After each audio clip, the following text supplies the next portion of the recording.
Today we're going to talk about inspiration, what it is and how we can use it. I'm Lynn Bridgford from Aether Bios, and this is my series on mental health and coaching. Inspiration is defined as a personal thing that excites us. It's also breathing in.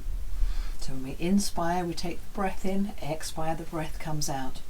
So you could say that with a double meaning, that we breathe life into things, and that is the inspiration. We bring that breath of life into something to feel inspired in whatever we're doing. Inspiration can relate to being mentally stimulated to do something, particularly something creative. We need inspiration to even start thinking about carrying out a task. We get an idea, and inspiration might be a bright idea, something that drops into our awareness. We're suddenly inspired about something we see, something we hear. It can be a brilliant and timely idea. A person can be an inspiration. So somebody we admire who does something that we would like to be able to do, and something we admire, that person is considered an inspiration. This could be your parents, your family, your teacher. It could be somebody that you don't know, an actor, a sports person, somebody who's very skilled at something that you admire.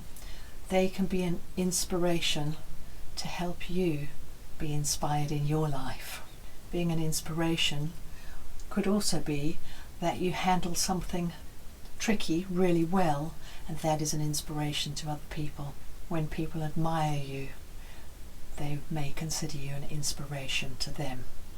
And they may want to be more like you. They may want to get some skills that you have to help them be more successful, feel better in themselves, whatever they want to feel. Inspiration can be insight, a revelation, motivation. It can also be genius, incentive, or influence. So you know what it's like when you feel really inspired. You want to do something or you want to achieve something, and that inspiration gives you the oomph and the motivation to set about learning what you need to do, encouraging people around you, getting people to encourage you, getting mentors, whatever it is. When you're inspired, it may be to create something, to create a work of art, to create or design an outfit or a play, to write a book. Inspiration is a key factor in getting us motivated to do the things we want to do. So what sort of person do you consider inspiring? It may be somebody you look up to, somebody who achieves something that you'd like to achieve, someone who sets a goal and seems to do everything in their power to achieve it. It's like they're unstoppable. This can take a lot of dedication and self-motivation and self-discipline. Inspirational people are very good at empowering others. Inspirational people who are dedicated to achieving their goals have the ability to empower people around them to do the same or similar and to achieve their goals. Inspiration can take us beyond where we are and take us into higher levels of what we want to do.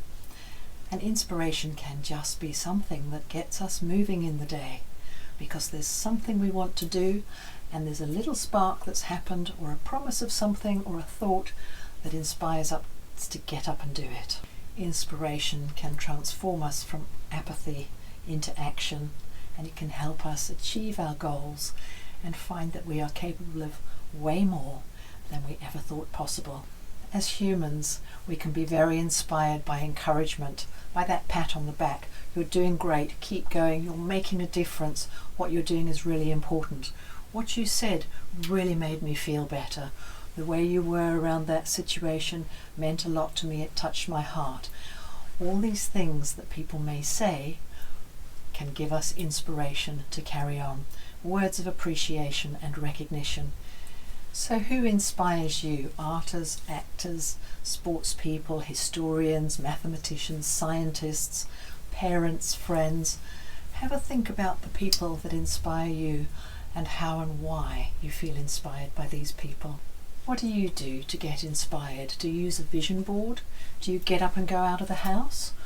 When you come home, have a shower, change your clothes, change the environment, change something, can be very inspirational. Getting out in nature, sharing a meal with friends, Find out what inspires you. It could be a chat with a good old friend. It could be sitting with an animal. Inspiration is very personal. What kinds of inspiration are there? There's rational inspiration that comes from the head. There's emotive inspiration that comes from the gut. And then there's that serendipitous inspiration that comes from the subconscious. How do you inspire people around you? If it's people you're working with, do you share in what's going on? Do you give them good reasons for doing what you want them to do? Do you share in the task? Be an example, be inspirational, and get inspiration from whatever is around you, inside you, in your environment, out in nature, in creativity, whatever works for you. Do little things every day to improve that inspiration. And if you're feeling uninspired, sometimes take a bath, take a walk, forget about it, let something come to you. We get our best ideas, our inspirations when we're relaxed. Many years ago when I worked in IT, I was pondering over a problem and my boss tapped me on the shoulder. He said, leave what you're doing, go for a walk out in the gardens and come back when you're ready and the problem will solve itself. That's an example of getting out in nature to help inspiration to work. And that boss was a very inspired and inspiring boss. Wishing you wonderful inspiration in your life. Thank you so much.